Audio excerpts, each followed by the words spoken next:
everybody's hoodie from in the house because it's cold out here. But like I said, it's well, it's not cold. The weather is shifting. The sun is an overcast, and so it's not as warm as it was. And so yeah, Shalom, all glory to the Most High. Let's get back into this word. We're talking about reading the fine print and what the fine print entails and who the fine print includes. And in the end of the last video, I told you that we were reading Deuteronomy 11, and I actually read you Deuteronomy 10, and that's a verse that we're actually going to get into later on today. But I laughed and I told Abba, I was like, Abba, I'm so glad that happened because one, I'm always reiterating or emphasizing that I never want to be the one that people look up to as it relates to their own path, right? I never want people to relate to my triumphs and I never want people to relate to my trials. I want people to relate to me when it comes to this word, like relate to the word of Yah, right?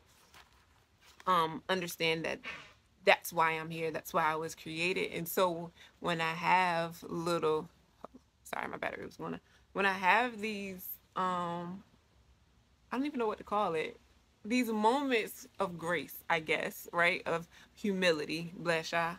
And they don't happen often as it relates to me talking about our album's word. But when they do, I'm really excited about it because it keeps me humble, but it shows the human in me.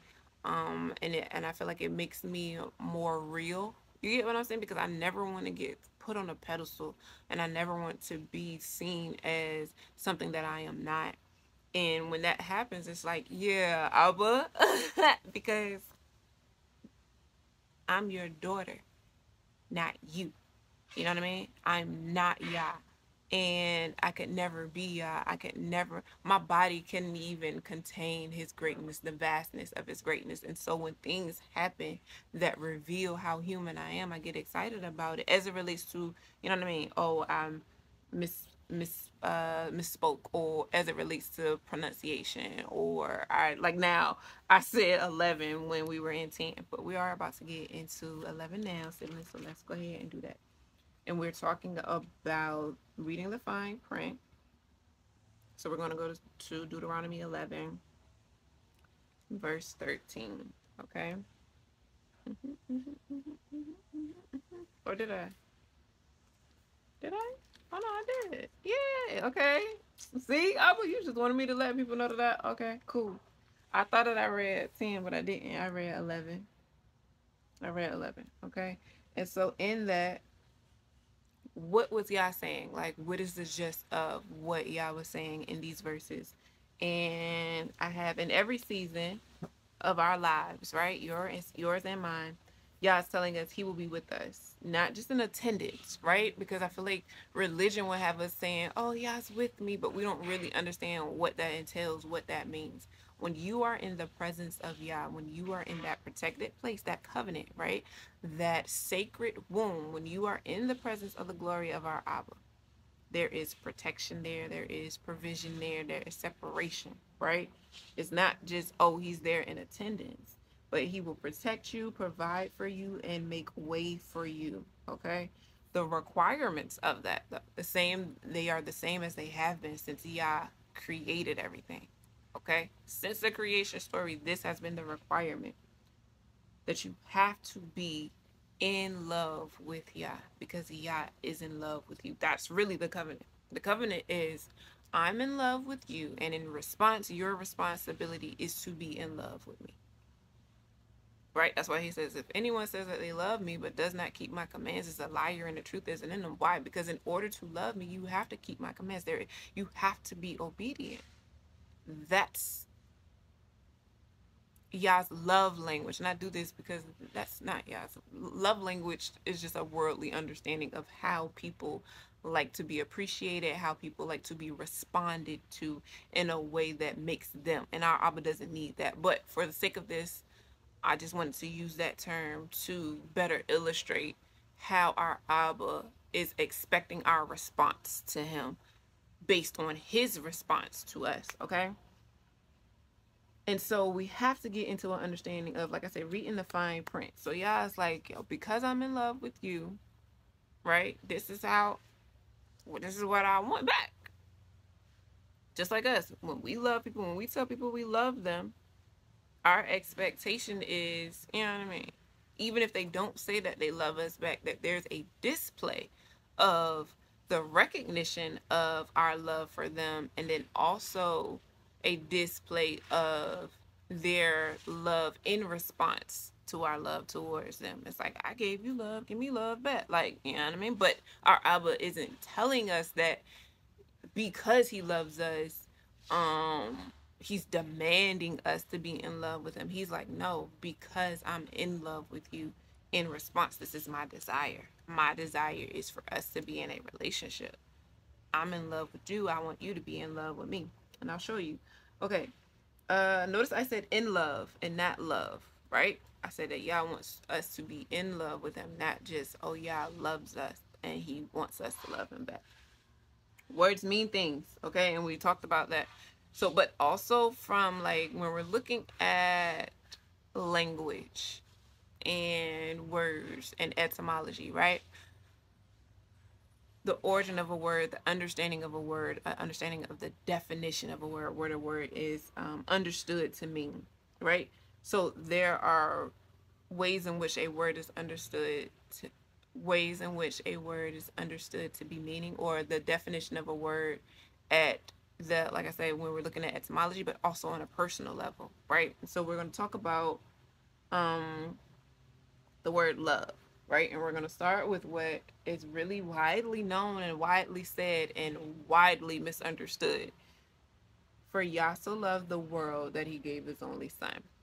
For Yah so loved his people that he gave his only son. For Yah so loved his nation that he gave his only son. And I know, no, he loves everyone.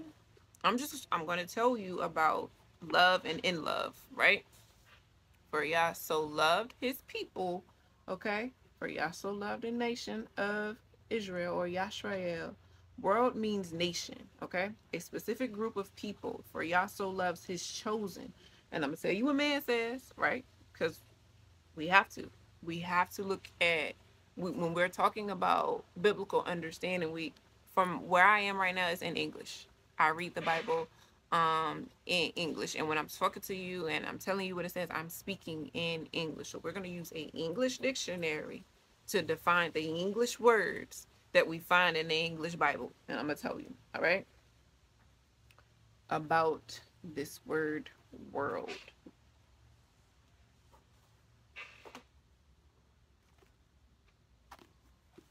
All right. The word world. I'm gonna tell you what the world says, and then I'm gonna tell you what our Abba says. We're gonna look at the word world.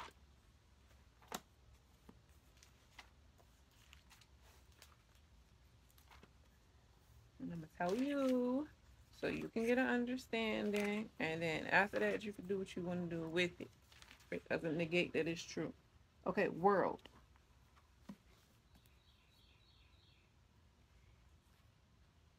A division or generation of the inhabitants of the earth, distinguished by living together at the same place or at the same time.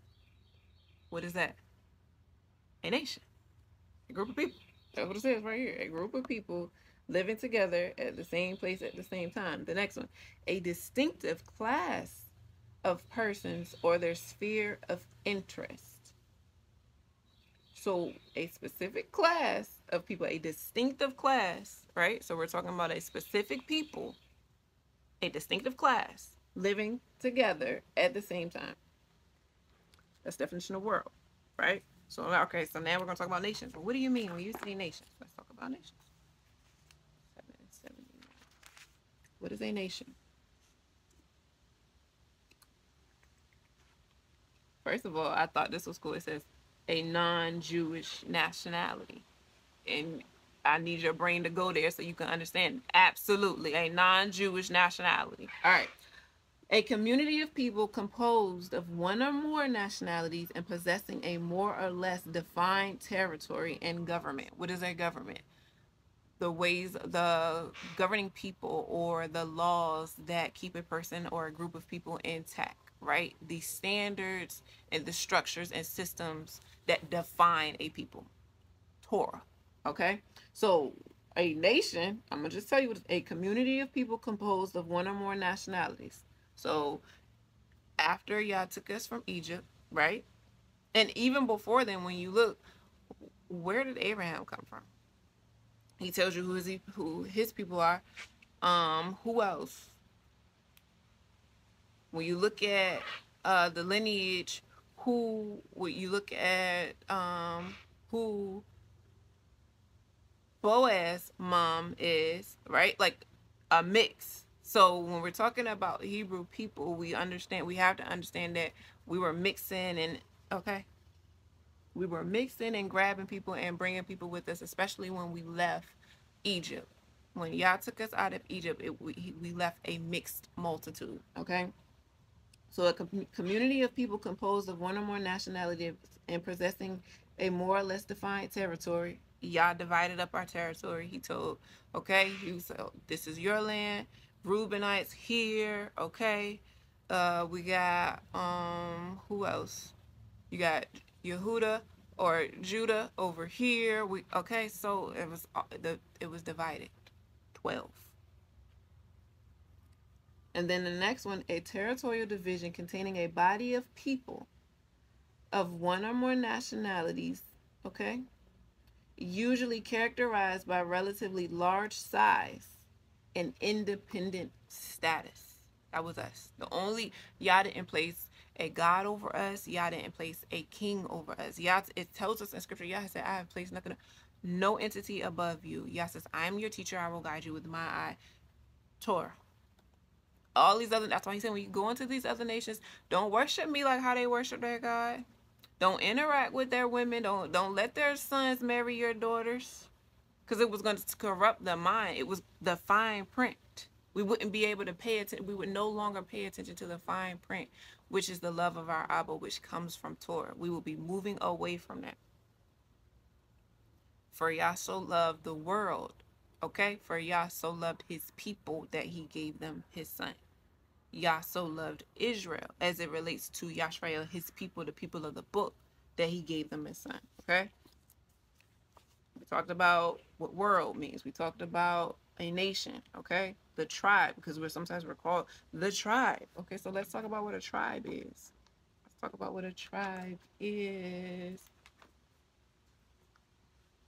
56.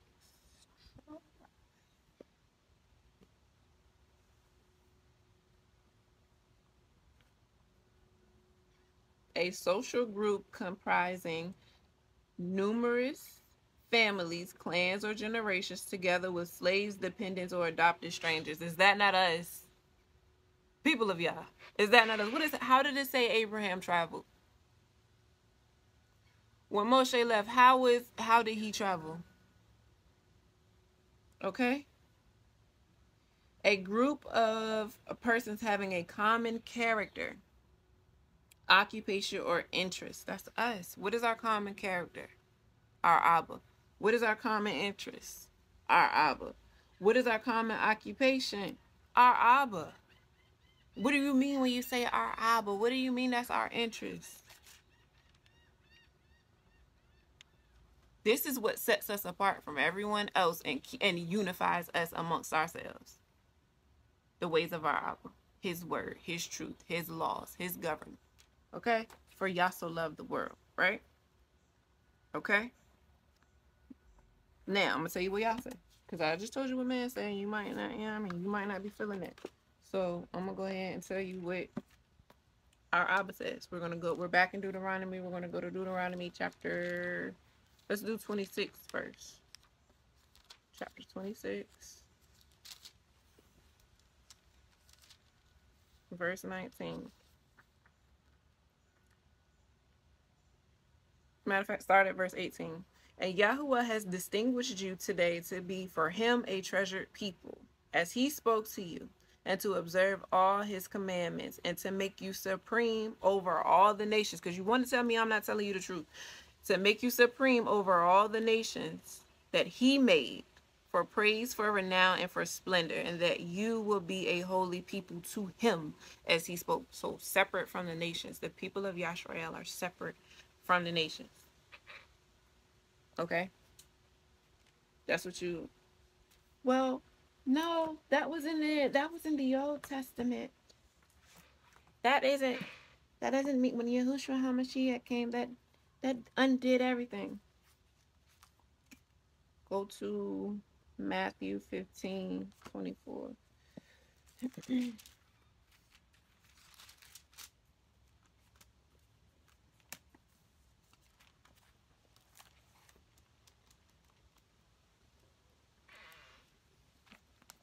That creaky door.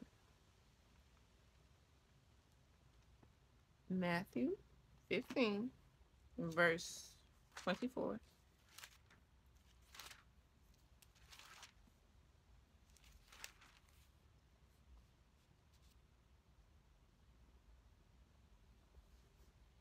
He answered, he who, Yahushua HaMashiach, he answered, okay? I was sent only to the lost sheep, and this Bible says, of Israel. I'm not making it up. I'm not making it up. Yahushua HaMashiach was not here for everyone. This is not a group project, okay? Because we weren't doing what we supposed to do, it became open to everyone, but no, okay? And if you're still not there yet, go ahead and hit up 1 Peter 2:9, Isaiah 62:12. And then you can also read Deuteronomy chapter 7, verse 6. Okay? For Yah so loved his people that he sent his son, because he's so in love with us. So in love with us. Now we got to look at this word love. Okay?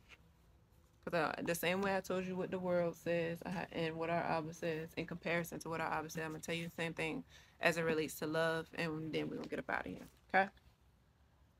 Abba willing. What is love? Not a four-letter word. All right. Let's talk about love.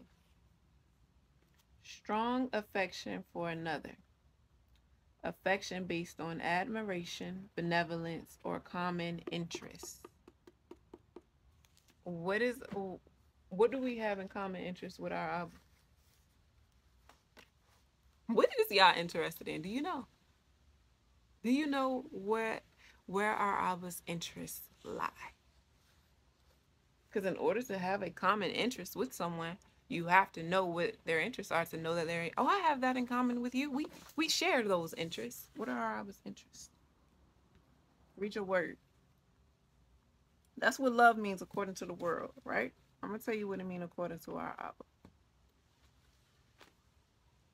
And so I looked into, again, the lexicon to find the original, the foundation of these words, right? And so we have chet or het, and I'm in some classes to get a better understanding, because my personal perspective is that the original language couldn't have had German influence. All these very hard gutturals. But like I said, I'm just going to tell you the letters. So it doesn't seem like I am trying to push a certain narrative, or, you know what I mean, advocate for a certain thing, because the only thing that I will ever push for and advocate for is our Abba's word, the truth of our Abba. Okay? Now, Chet Shin or Sheen Kof, and it means to have an attachment to, and that is number 2219 in the Hebrew lexicon, the one that I told you. I'll probably put some pictures up to show you, like I said. The next one, which is 2762, is Resh Chet Mem, and it means the womb, the belly, as the seat of compassion. So to be attached to in compassion, so far is what we see as a definition of love as it relates to a biblical understanding in its original format. But there was one that stuck out to me, and that's number 1453, and it's Resh Ayin Yod Hey. Right? Resh, which is the head, Ayin the eyes, Yod the arm, Hey to behold. right? So as we look at it, resh, the intention, right? The mind, the authority. What I say was resh ayin, eyes to behold, to look at, right? To see, vision, protection, to watch, to focus on, to experience, also because you experience things through your eyes. Yo, right? To reach, to work, to your right hand. That's what it's on. The right hand of our Abba, to be strong in.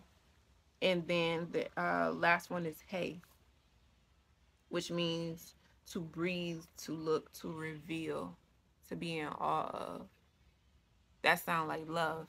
That sounds like the love of our Abba, right? Because our Abba wants us to be yoked to his strength, yoked to his protection, yoked to him being in awe of us, right? Y'all tells us in scripture, you're the apple of my eye. I love you so much. Love it. And he just goes on and on and on and on. Like all throughout scripture is a love letter. Yahushua HaMashiach is the love letter of our Abba made flesh, right? And so you see that all throughout scripture.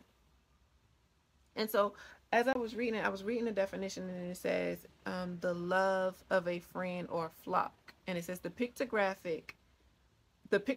excuse me, for resh and ayin when combined mean man watches.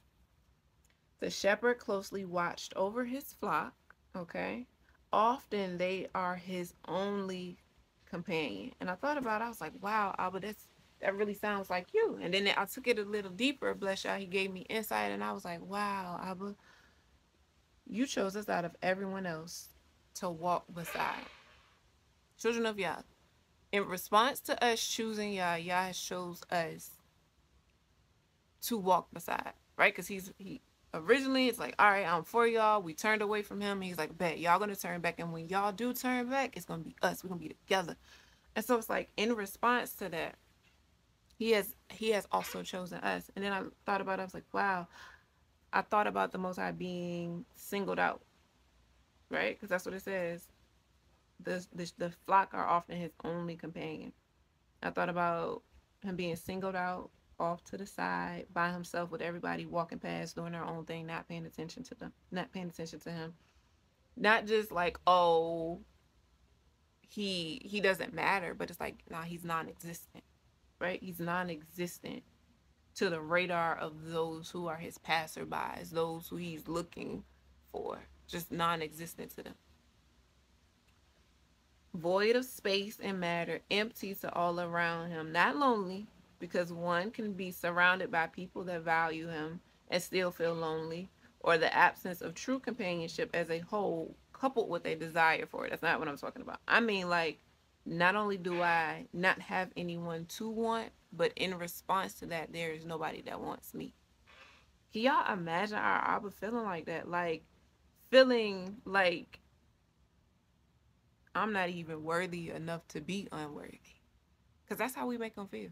That's how we have made him feel. It's all throughout scripture. We can look at that and see the evidence of us doing that and making our Abba feel like that. Not because he's somewhere in the corner crying, oh, I just need them, like desperate. No. But he does. He's in love with us. And so in response to his love, what do? We treat him like that. And then he allowed me to say, yo, so in response to that, what did he do? He's like, I'm going to send them a gift. I'm going to send them the type of gift that can only come from me. Then they'll notice me and how in love with them I am. The scripture says they parted his garments and cast lots. They ripped them up. You know how you get a gift and you don't care about who sent it. You don't care about the card that was attached to it. Nothing. You just, for your own desires, to get to what it is that you want, for you to be appeased, right?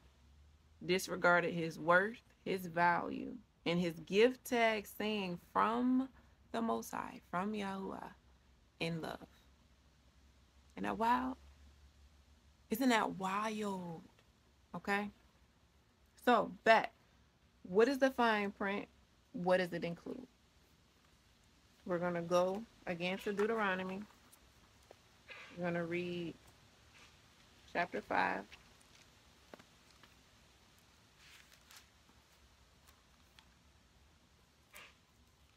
Deuteronomy chapter 5,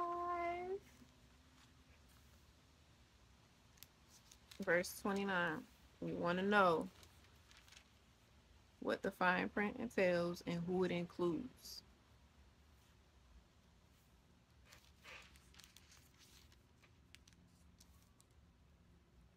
So what does that mean for me? It means that you should be careful to act as Yahuwah your Elohim commanded you. You shall not stray to the left nor the right. You want to know what the fine print? How do I adhere to the fine print?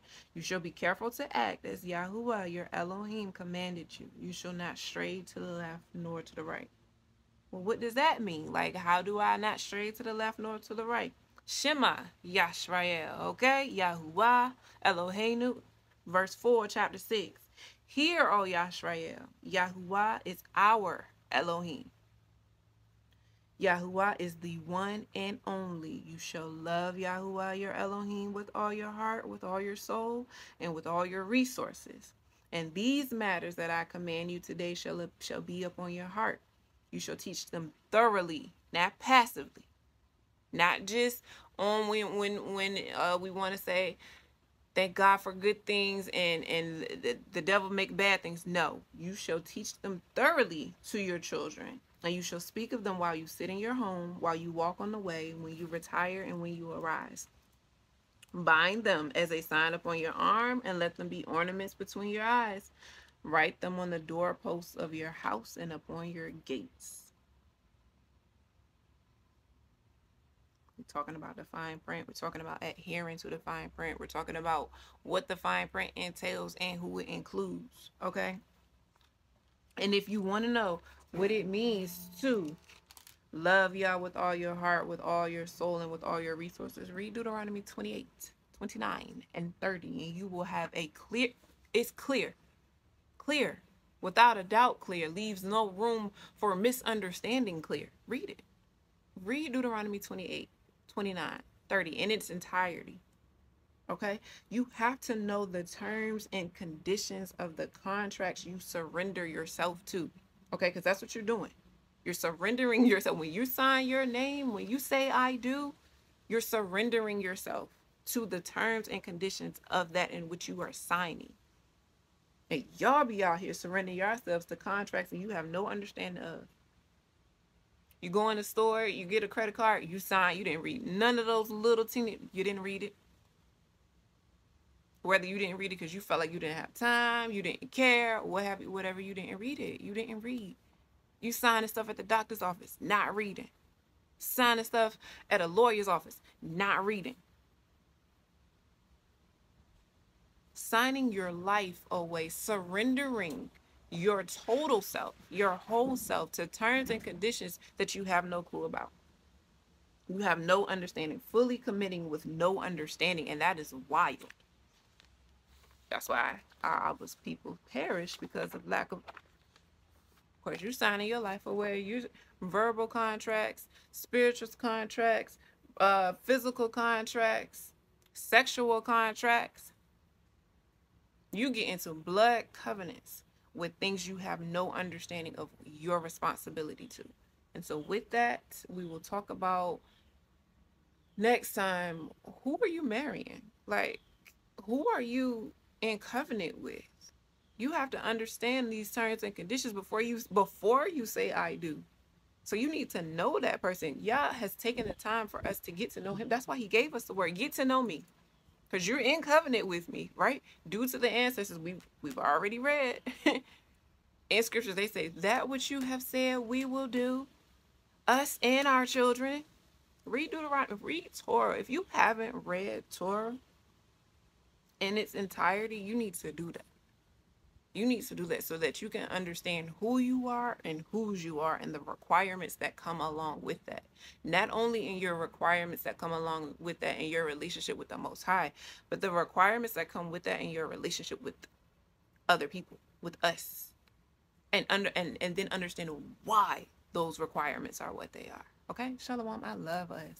I love us so much. I'm so excited for everything that Yah has done, is doing, will do, and everything that he is cutting off and separating, because he is severing some things right now. What he say? I come through with a sword, is what Yahushua HaMashiach said. Okay? I came through with a sword, not to do away with the law. I came through with a sword and to fulfill prophecy. And if your eyes are open, you are seeing that 100-fold. So bless y'all for everything that he is doing and that he is allowing to happen, and everything that he is not doing and his hand is not in. And the recognition and understanding of his people, because we understand the contract. We understand the covenant. We understand the words of our Abba. Okay? So may he bless you. May he keep you. May he open your eyes and your heart to understand. May you be bold and courageous to make the decisions that you need to make in order to adhere to his word. Shalom.